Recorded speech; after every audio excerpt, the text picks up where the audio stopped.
Assalamualaikum warahmatullahi wabarakatuh. Welcome back to my channel. Selamat datang kembali di channel saya, Iro Akbar, satu-satunya channel di Paduan Bantar Gebang yang mengungkap kisah misteri seorang bertemu dengan makhluk astral. Dan di kesempatan malam hari ini saya sudah ada bintang tamu. Beliau mempunyai sebuah kisah yang mungkin barangkali ini belum pernah dialami para narasumber yang pernah saya undang. Langsung aja kita mohon buat beliau untuk memperkenalkan dirinya kepada teman-teman subscriber Iro Akbar. Silakan, Bang. Assalamualaikum warahmatullahi wabarakatuh. Perkenalkan, nama saya biasa disebut Remon. Bang Remon. Bang Remon, biasanya disebut Bang Remon.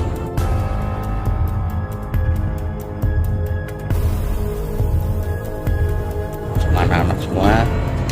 Jadi saya ingin mengungkapkan kisah pengalaman saya itu tentang apa aja seputar Kali Bekasi. Kali Bekasi. Oke, kawan-kawan ini Bang Remon ini punya pengalaman tentang Kali Bekasi ya. Bekasi. Jadi pada saat itu saya ingin menceritakan, saya sebagai petugas kebersihan Kali Bekasi pada saat itu sering bertemu dan sering melihat penampakan-penampakan yang mungkin secara astral rekan-rekan kita tidak ada yang bisa melihat kecuali saya sendiri. Saya bisa merasakan. Itu kejadian itu pada tahun berapa tuh? Kejadian itu paling gak banget itu tahunnya sih masih baru ya, tahun 2017-an lah, 2017-an. Saat saya main di bendungan, kalau orang bilang sekarang apa, jalur proyek ya, kalau orang bilang katanya itu jalur proyek kan, yang ada rel kereta itu. Saya bahkan pernah sempat turun ke situ untuk melihat dan mengontrol tumpukan sampah, tapi tanpa di luar dugaan saya, ternyata itu bukan tumpukan sampah, itu jadi sejenis ular ya, kita bilang lah ular itu mungkin besarnya ya ular Itu berarti ya, ukurannya ya kita mungkin bulatannya sama pohon palem itu. anak Sanca kali ya? Itu kemungkinan saja, kemungkinan juga karena kita nggak begitu jelas lihat bentuknya. Akhirnya kita menghindar. Dan saat itu saya menghindar, ternyata kok kaki saya nih dipegangin sama apa namanya ya, sama anak kecil. Itu anak kecil beneran atau gimana? Bukan anak kecil beneran, jadi memang di situ banyak banget ininya apa, cara kasat mata tuh banyak terlihat tuh. Sampai saya dipegang kiri kanan, akhirnya datang temen manggil saya, ya udah saya Pak, itu saya tinggal kembali lagi ke arah semula saya yang tuju. Makanya sempat saya dicerita sama orang aktivitas di situ juga, dia bilang hati-hati deh katanya, di situ tempatnya rawan karena itu jembatan sejarah. Nah, jembatan sejarah pada zaman nikah, kalau disebut namanya nikah Jepang.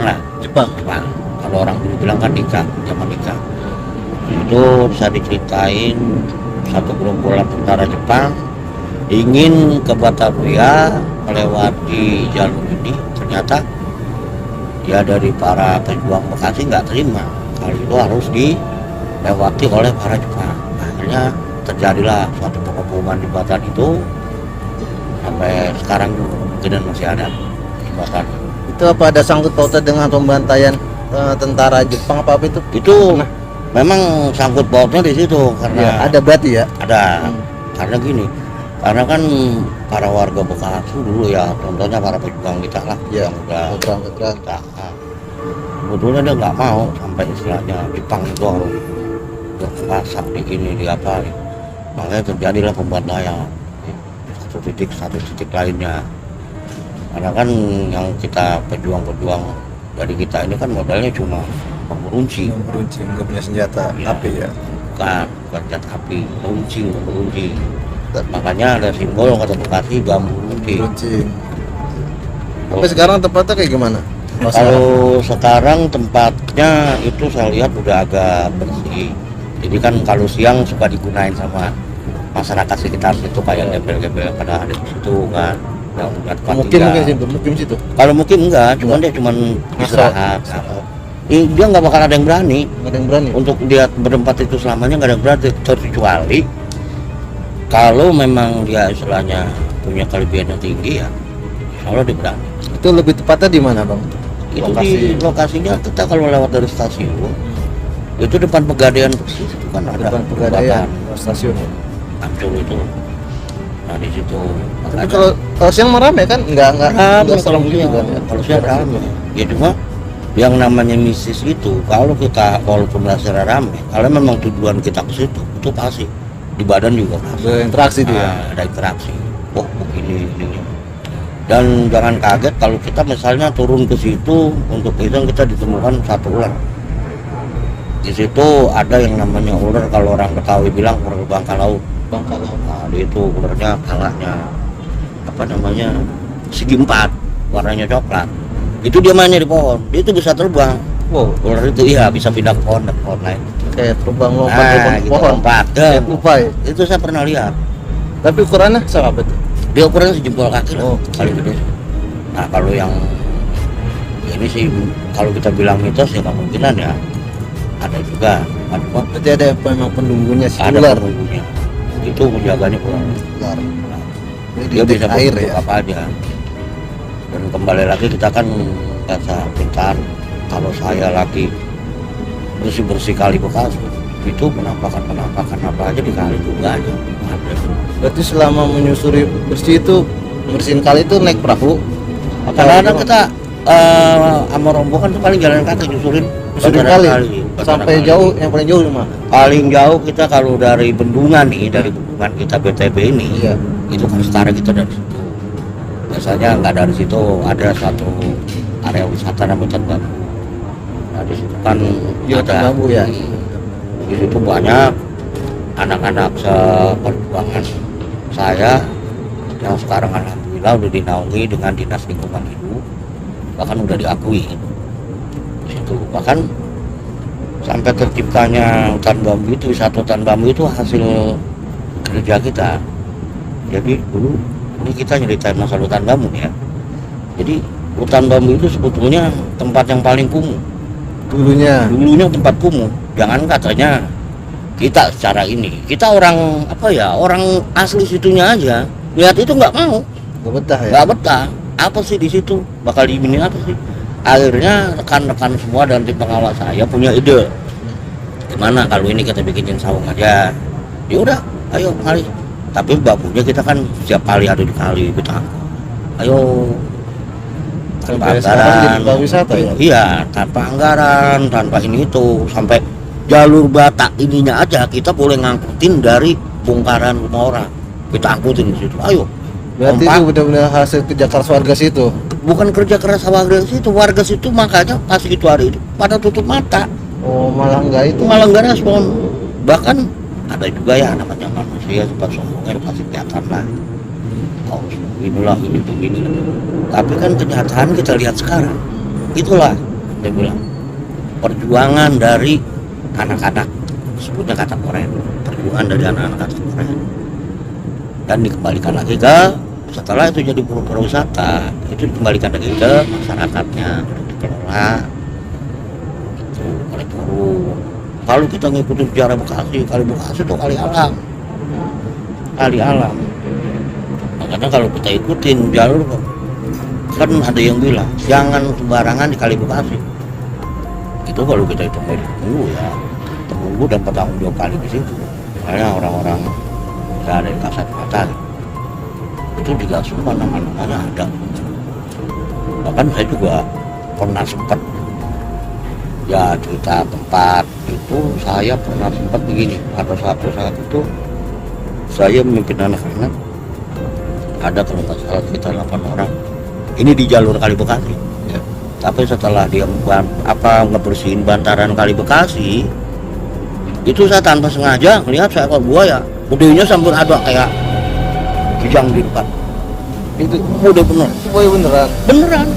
Jadi kan kalau memang bahasa kita maaf ya, bukan kita anuin dia, bukan kita ini dia memang kenyataannya seperti itu. Jadi dia bisa berbulan 20. Tapi kedana dalam air, di air. Iya, ya. Bukan di daratan ya, Bukan bukan. di darat. Kalau di darat kemungkinan dia gitu lah. Banyak kan berapa orang gitu ya? kalau Sudah itu alhamdulillah ya kurang segitu ya. ya orang itu kayaknya belum pernah kedengeran dari tahun 72 Nggak ada di Bekasi. itu udah ada. Dulu kan Kali Bekasi itu kan nggak semua. Dulu Kali Bekasi itu bener-bener airnya bener-bener ngalahin air pegunungan. Si bening Dasarnya bersih bening, bahkan Awalnya. kita lihat ikan aja, ikan macam-macam ikan di situ kelihatan ada. dari atas. Kelihatan. Kalau bisnis kan saya bilang itu yang namanya di Kali Bekasi ataupun seputar Bekasi termasuk area ini kan Ya. itu udah pasti ada Ya. kan, karena ya orang kan bilang katanya itu mitos, kita boleh percaya boleh enggak. Memang kenyataannya memang ada. Dia tuh punya kelompok, dia benar-benar punya suatu kelompok. Kalau anggap ini anggaplah geng, dia punya satu kelompok. Bahkan di seputar sini aja itu kalau saya lihat itu beda-beda gengnya, beda-beda pasukannya. Pasukan belakang beda, pasukan depan beda, pasukan dalamnya beda. Nggak ada RT aja.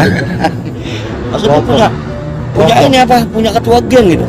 Itu harus dia punya ketua geng. Bisa begini. Makanya saya bilang tadi kan, saya pernah datang ke sini jam 1 malam. Bukan urusan apa-apa. Ya. Datang sini. Niatnya Niat justru itu saya bingung kenapa kok saya ada di sini jam 1 tapi malam. sadar. Tak sadar saya bawa motor. Oh, sadar. Saya pikir kok ada di sini urusan apa gitu kan.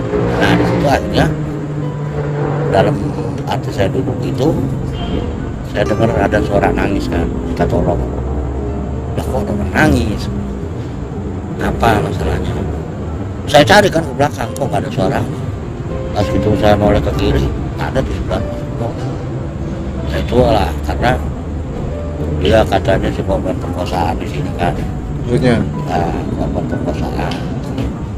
Memang di sini hal-hal seperti itu banyak terjadi.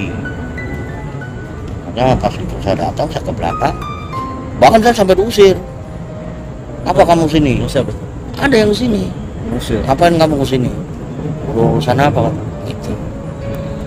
Nah, akhirnya saya ketemu abang itu yang penjaga toilet, nyamperin saya. Lalu ngapain bang? Agak saya bilang nggak tahu, saya juga nih tahu di sini. Itu ternyata ada satu kisah yang belum bisa diungkap di Terbengkalai itu aja.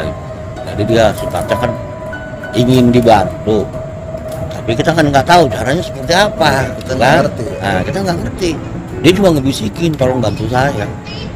Nggak dalam arti itu kita bantunya dengan cara apa? Nah akhirnya saya pelajarin, oh dia pengen didoain. Makanya kan anak-anak saya bilang, coba lo setiap malam Jumat yasinan. Bahkan bilang, ya bang, kata kalau yasinan enak ada.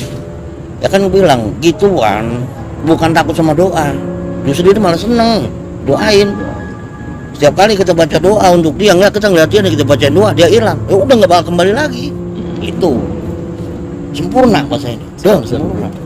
Minta disempurnakan. Nah, dia minta disempurnakan semua yang namanya makhluk itu seperti itu. Kayak kadang-kadang kita kan kalau memang istilahnya kita bisa lihat dengan cara kasat mata, kita assalamualaikum, dia juga jawab salam kita. Iya. Karena dia juga bahasa istilahnya bacaan dia juga lebih fasih dibanding kita. Nah, umurnya lebih Lebih lama. lama, bahkan ratusan tahun sebelum itu terjadi dia udah tahu. Kita lahir dia udah ada. Nah, dia udah ada. Makanya saya juga kadang-kadang di situ suka aneh. Kalau saya lagi ngopi, saya liatin nih, cuman mungkin ya teman saya nggak perhatiin kalau ini sering goyang gitu. Itu bukan getaran. Lagi ngopi tuh Iya, bareng-bareng. lah ini goyang gini nih. Mereka kadang-kadang saya tangkap nih, saya pindahin gitu. Iya, iya. Iya. Tapi nggak digeser. Nggak digeser. Dan terjadi lagi pada suatu saat saya bikin pagar itu, ya sekarang mustahil kan kalau aqua penuh sampai terbalik. Tuh, di samping saya. Saya lagi pasang lampu, itu aku mau didorong, balik juga. Itu penuh berapa kilo juga berat. Wah, galon. Apa galon? Itu bisa. Kirain aqua botol. Ya kalau aqua botol mungkin Wajar. angin bisa jatuh aja. Bisa jatuh. Ini aqua galon. Enggak. Saya bilang, lu sebelum lu bercanda kira-kira. Masa lu aqua galon lu tumpahin, lu kan boleh beli. Siapa yang numpahin? Lu tuh, kelihatan saya. Oh, jadi ya maaf, bukan bahasa dia tuh di situ jahil. Memang kadang-kadang suka iseng-isengin kita. Pengen berinteraksi. Pengen berinteraksi. Kita ada loh di sini. mungkin Ya gitu itu, jadi dia pengennya ya harusnya kesopanan itu harus ada. Kan ada bahasa, lu sopan gue juga segen. Tuh. Sopan Nah, terus enggak. kembali lagi ke mistis masalah gula ya, masalah zaman Bekasi, zaman ya kita juga dapat pengalaman itu kan dari kakek saya seorang penjual, Kakek veteran. kakek veteran, dibilang veteran ya enggak, dia nggak dianggap ikut veteran. berjuang aja. Tapi ikut berjuang karena setahu saya dia pernah bilang, pernah ngunjungin ke saya nih, ini jebol ke Solo pas itu dia lari ke sawah, ditembak lari ke sawah, akhirnya diselamatkan sama apa namanya ikan padi. Dia masuk ke situ sembunyi di kamar, itu cacat untung bagus itu untung bolong tembus, sekarang nggak tembus ya kan lewat Sarang ini. nah, kalau orang dulu kan kayak luka-luka kayak misalnya kena golok apa kayak lari ke dokter nggak pakai K3 Iya. ada pun singkongnya dicabut diginiin supel jadi itu Kuat tuh. kuat. Jadi itu memang penyumbatan ya darah gitu kan kayak luka batuk apa. Ya, cari pohon pisang apa yang udah makan itu tempelin udah perang lagi itu. Karena Itu memang sejarah. zaman dulu medis Belum nggak ada cuma kan itu buat tertentu. Iya. Medis itu kepala merah apa itu kan hanya untuk penyelamatan ini aja. Pertolongan tamu kecelakaan kan darahnya di sini itu. Jadi itu nggak digunain, nggak apa namanya kalau kecuali di basket Karena terbatas dia. bahkan kalau saya aja kan dia umurnya kalau nggak salah sampai 105 makanya saya bingung kok orang umur 105 nih masih gagah gitu, tapi baru kemarin juga Ramadan.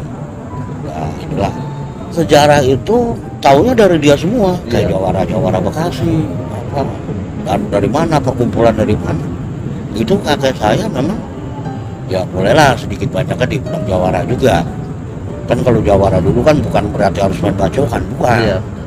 Jawara dulu mainnya ngadu ketangkasan, makanya sekarang kan lu kebal dulu aja lu bisa jadi preman. Kalau dulu enggak, dulu disebut jawara itu misalnya dari kampung mana ada jawaranya itu diadu ketangkasan itu bisa apa sih lo itu, makanya dirempukin lah kan nama Sultan Jawara Bekasi. Nah, timbullah satu kerukunan istilahnya kayak bambu runcing gitu kan, itu kan lambang kota Bekasi, contohnya seperti monumen ini kan. Iya. Itu melambangkan satu kelulusan, titik dan tujuannya harus satu, harus lurus. Makanya terbentuk lah kelulusan kayak monumen ini. Ya kalau kita ngikutin itu memang lurus, tapi kan yang nama manusia nggak mungkin dia ngikutin tonggak tiang lurus kan. Iya. Sebab Masih ada manusia beloknya. masih ada beloknya. Iya, belok. Padahal dari para peninggalan dulu udah dinyatakan lu harus punya sifat seperti ini baru lu bisa mimpin kota Bekasi. Pendiriannya lurus. Nah, harus tegakkan. Karena apa? Setiap dia bikin buku proklamasi, buku sejarah, buku perjuangan, itu kan nggak ada yang ngiri, pasti tegak.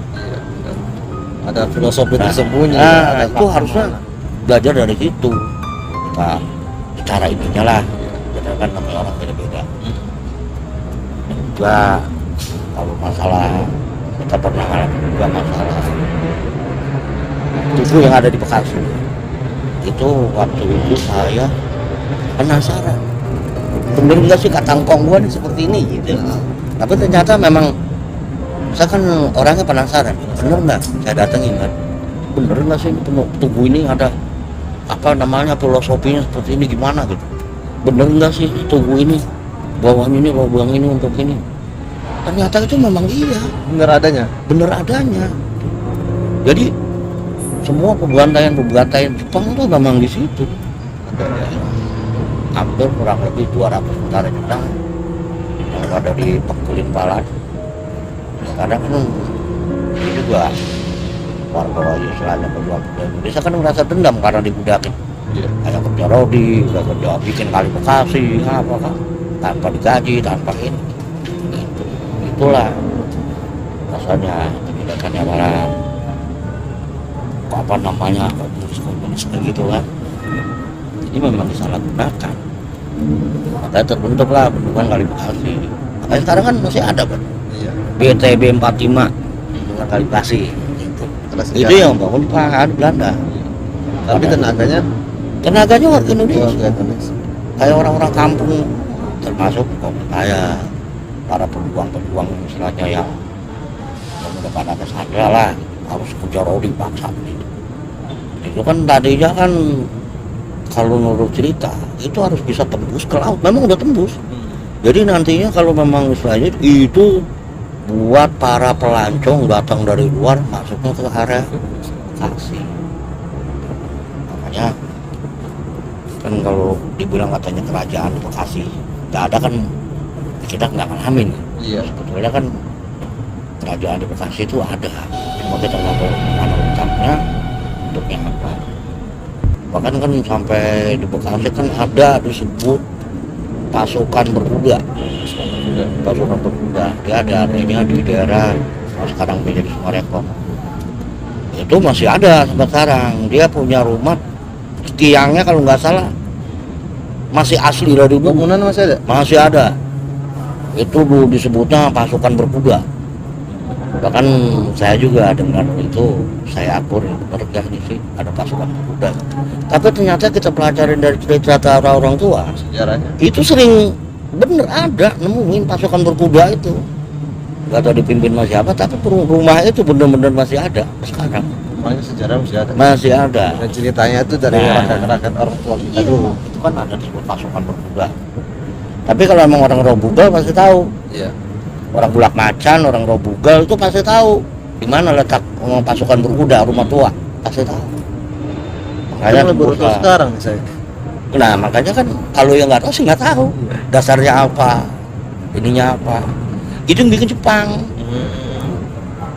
Rumahnya masih ada sampai sekarang. Kalau kita telusurin, bener kan nih rumahnya? Dia tiangnya masih asli, belum ada berubah. Jadi bentuknya kayak rumah adat lah. Iya. Masih ada. Kayak contohnya di sini kan ada di Bekasi juga disebutnya Gedung Papak. Saya orang tahu juga itu. Saya ini minim pengetahuan sejarah Bekasi sebenarnya, orang Bekasi. Orang Bekasi kan? Orang Bekasi tapi minim. Tapi minim. Nah sekarang contoh seperti Gedung Papak, itu kan disebut orang Gedung Papak. Itu ada sejarahnya. Jadi itu kan buat para Jepang untuk meeting apa, itu sebutnya Gedung Papak. Terus lagi ke Gedung Juang 45, itu kan nyambung tuh sampai ke Awang. Banyak sejarah-sejarah di Bekasi itu sebetulnya banyak kalau kita mau telusurin. Masih ada, bukannya nggak ada, justru malah dilestarikan. Cuma kita nggak tahu, wah yang mana sih awamnya kita. Tutup modern. Nah iya, jadi masa iya sih di tengah kota gini masih ada gedung sejarah? Sebetulnya ada. Contoh kayak jembatan kan, Iya. itu kan satu sejarah perjuangan 45. Pengeboman terhadap Belanda supaya Jepang jangan masuk. Nah, itu. Ada masih sekarang juga kalau mau kita telusurin siang mana sih bener nggak di jembatannya? Ada. Kita aja males kadang-kadang. Nah, sisanya kadang-kadang itu kan terjadi komunikasi itu antara Gedung 45 sama Tugu Proklamasi. Nah, makanya Bekasi malah lambangnya dari dulu juga bambu runcing, memang keturunan itu. Gitu kan? Cuma bambu runcing. Nggak ngerti apa itu senjata itu, nggak ngerti senjata modern, nggak ngerti. Taunya di bambu, udah dia udah megang bambu kuning aja di bahasanya. Ya Jepang ini mah alhamdulillah karena dia berdasarkan agama juga kan, ada juga ini seharusnya berjuang Bekasi itu. Nah seperti itu. Jadi ya kalau sekarang kayak Tugu Pahlawan kan, itu Tugu Pahlawan itu sebetulnya tempat kapal-kapal Jepang mendarat tuh di situ. Di situ dulu. Nah, di situ sampai terjadi penembakan kapal tentara Jepang kalau nggak salah yang nyebur di sini disebutnya Rawatembaga. Oh, Iya, itu lagun sebutnya Rawatembaga. Makanya kenapa rawa yang di seluruh karena itu mau rawa sejarah. Itu disebutnya Rawatembaga, termasuk ini. Ini dulunya aliran Rawatembaga. Maka terjadilah kayak pusaran air itu kan. Dulu rawa ini. Rawa Nah, di Sumur Rawa Tembaga tuh sampai sini. Sampai sini. Saya sering mancing di sini tuh. Itu tahun berapa itu? Kan, kira-kira? hah? Tahun berapa itu? Waduh si Rawa. Berapa? Tahun 70-an. 70-an lah. Wah. Udah lupa ada saya tahu. Kenapa namanya bisa Rawa Tembaga? Apa emang Karena ada begini. tandanya atau gimana? Karena begini. Kenapa disebut Rawa Tembaga? Karena setahu orang dulu itu pernah kapal Jepang nyebur ke situ. Kan Jepang kapal Tembaga semua. Wah.